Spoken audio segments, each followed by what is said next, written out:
Hi, I'm Rachel, and this is my AM reading video for Friday, May 22nd, 2026, going up on a Saturday, and once again filmed on a Saturday. I was trying to get away from this.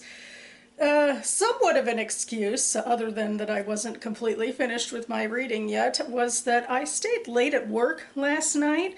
I ran into this cat in Capitol Hill, in an area that I've never seen cats in before, especially incredibly friendly ones with collars. Cat came up to me, was meowing, wanted attention, even jumped up on me a couple times. And it was raining, and I was desperately trying to look for some sort of identification, so I had to carry the cat to some light. And the cat squirming around, I'm like, let me see the number on your collar. And luckily, I ultimately left. It was raining, and it was likely that, he was on his home turf. I realized that, there are some residential areas around that part. And I texted, the number on the collar, and luckily that is the case. He is an outdoor cat who kind of belongs to a local church. So anyway, that's what I was up to last night, and it definitely reignited my interest in seeing about adopting a cat, because I haven't had one since my Missy passed a few years ago. But anyway, let's get down to business.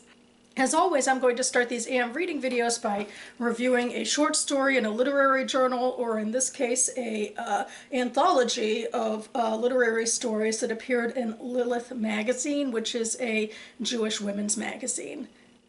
And this week I am reviewing A Wedding in Persia by Gina Nahai, which is an interesting development. Last week I reviewed part of a novel that I'd actually read recently. And for Gina Nahai, I have one of her novels on my list to read soon, like in a couple of months. So that's pretty exciting. I don't know if this short story is like part of the novel. I don't think it is, the way that the last one was actually a novel excerpt. I think this stands alone. A Wedding in Persia, it takes place around the 1870s in Persia and Iran. Within the Jewish community, we're talking about the ghetto, we're talking about a Jewish home where a Jew was, I think, was part of a pogrom.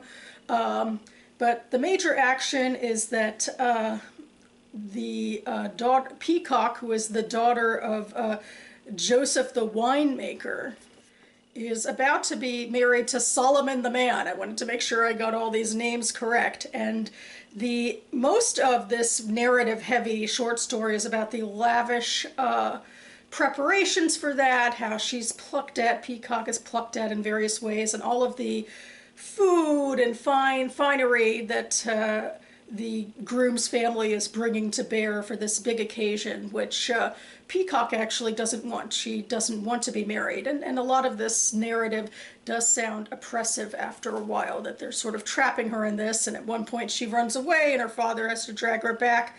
And nobody's even aware during the actual wedding that she's gone for long, and the ceremony she's not involved in at all. She spends it basically waiting in the bridal suite, where the bridal bed is facing Jerusalem as a superstition about, conceiving a male child. And she really wants to stand up to Solomon the man to say, I don't want to marry you, you already have whores, I don't want this. But she's left alone for so long that she falls asleep, and then when he does come in, he treats her gently. As in, decently, like a human would, as in not taking advantage of her, just putting a sheet over her and so, anyway, the story ends that next morning when she does, proclaim, I don't want this, but he kind of disarms her. I mean, not, in a fully, consensual way still, but he does disarm her to say, well, we're married, and he's gentle, and then the story ends with saying, well, they did make love. So I guess in a way, at least she feels like it's better than she thought, I suppose. That's what this story is about. It's a lot of cultural information and lavishness on the page, although I do think it was a bit top-heavy with the narrative elements, and so you don't get a whole lot into the characters and into this shift, this adjustment, which is actually much more significant, you'd think, from her going to being so unhappy to accepting the marriage. But by that point, the story is over. Slightly future Rachel here. I thought I'd take this time and a draining battery to redo talking about the major book that I finished this week, and also I gave 5 stars to. I really liked it. This is Heart of a Stranger, An Unlikely Rabbi Story of Faith, Identity, and Belonging by Rabbi Angela Buchdahl, which I put on my holds list at the library some months ago, and then it came in this month, and I upended my TBR to read it. I wasn't planning to necessarily, but I'm really glad I did. Angela Buchdahl is a relatively well-known rabbi, like outside of her own circle, which is significant enough on its own because she is the main rabbi of Central Synagogue, which is a prestigious synagogue in New York City. Anyway, I think she just celebrated her 20th year there even more recently than she published this memoir. So I'll link to that video that they streamed down below. But Buchdahl is what you might consider an unusual Jew and an unusual rabbi, in part because she is the first ordained Asian American rabbi. She was born and spent her formative years in Korea. Her mother is Korean, and her father was more stereotypical, as you would, Ashkenazi Jew. And it's interesting how I feel like there's some parallels. Like, part of the reason they left Korea is because mixed race children could have trouble in such a monotonous society. And Judaism in America, more than in Israel, is seen as kind of monotonous.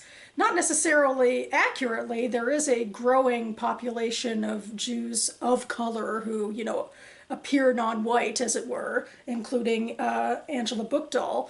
But, it is, still considered rare enough that growing up, she was, singled out because she is obviously of Asian descent. So people would just automatically assume you don't belong here. And then when they learned she was of patrilineal descent, that's more of a barrier for some traditional Jews. Patrilineal descent adheres to Jewish law, Jewish halacha, that says that Judaism passes through the mother. And if your mother isn't officially Jewish, then the children aren't either. And so her mother never converted, although they grew up prominently in a Reformed Jewish community in Tacoma, Washington. And Angela, I think from an early age, just felt a real affinity with her upbringing, and that it brought her a lot of,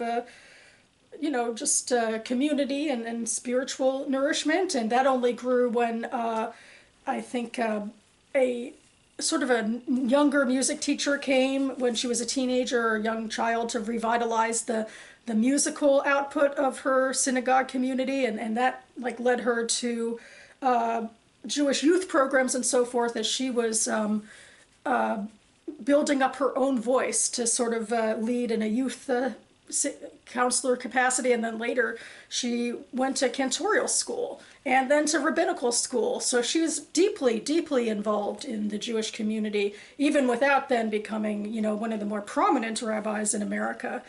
So this memoir, it's like part biography and then part teaching Torah, I guess I'll call it. That's, I think, what my rabbis would say, and I think what she would say, in that these are basically mini sermons that sort of expound upon the ideas in her biographical chapter. She starts with a Hebrew word. Sometimes she'll go into, or often go into biblical allusions, and then apply it more broadly to the world at large and her own experience and what she's talking about. And just, it's really invigorating. As somebody myself, I'm, very Jewishly inclined. So, the way she's talking about her Jewish journey speaks to me because I am part of that community and part of the language, but also it speaks to me as a fellow interfaith Jew who deals with sort of a Jewish imposter syndrome, which I don't think is necessarily unusual. I mean, in this book and then in her promotion of the book, she talked about a lot of Jews, including Jews with 2 Jewish parents, saying that this book helped them sort of reconcile with that feeling of being a stranger. Heart of a Stranger is a biblical line, and she's talking about it in the way of feeling like she doesn't quite belong in either community, even as she feels it so keenly herself and lives this life. But, within the Jewish community, there's plenty of people that could feel like that. And without the Jewish community, people outside of the Jewish community also have come to her after this book because they see themselves as they're straddling their own communities. So yeah, there's a lot of, you know, of her personal life in here. She balances that line where she talks about her family without, I think, giving too many personal details, but then is still able to give a picture about how it all fits into sort of her broader journey about how she sees herself as a leader and a rabbi, as a Jew and as a Korean. You know, the book deals a lot with Jewish subjects, but then she also does go back to Korea and talk a lot about her family. And that got me to thinking as well, like, how do I balance, you know, the fact that I have my Jewish family, but also my Italian family and my heritage, and, you know, what I want to do to sort of, you know, honor both sides of that. So I was thinking about a lot in this book, and then that's even before we get to her response to a lot of the major cultural and political realities, especially touching the Jewish community and rising anti-Semitism, October 7th, COVID, etc.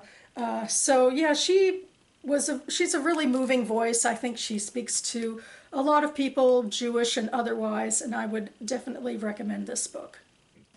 And the final book I'll hold up is this chunkster, AMÉRICA, A New History of the New World by Grandin, which I think I did not pronounce completely correctly in my BookTube Prize preliminary thoughts video, because the first one is obviously English spelling and pronunciation, and the second one would be Spanish, and that gets into how this book is about sort of the intertwining, I think, of English and Spanish influences on North and South and Central America. I think that's going to be the scope of this chunkster, which, as I implied, I am reading for the BookTube Prize. So the BookTube Prize was started by Robert Sheard in 2019 as a way for the literary Buchdahl to come together and judge the best of literary fiction and nonfiction published in English in the US the year before. So in 2026, we are judging 2025 releases. We start with long lists of 48 books per division and then whittle them down through 4 rounds until we get to winners and runners-up, which will be announced in October. So now we are very much at the tail end of round 2, which is the quarterfinals, and I am judging nonfiction, and I have Group A, which means Group A is comprised of this book and 5 others that I have to pit against it. Then I personally decide which ones I want to see advance to the semifinals. But I have to zip my lips in the meantime so as not to influence any other judges, so that's the way to keep everything fair and going forward. But I did, as I mentioned, give preliminary thoughts before I started reading most of these books. One of them I've read for the octafinals. But anyway, I'll leave a link to that video down below, and also a link to the BookTube Prize down below.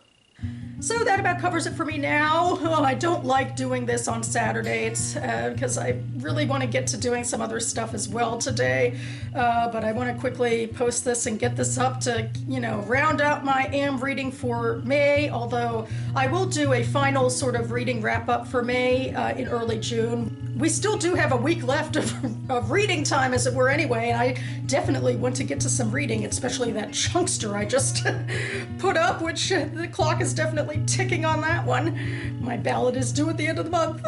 So anyway, also I have some more BookTube stuff coming up. Expect me back on this channel in the next couple of days with my AuthorTube monthly video.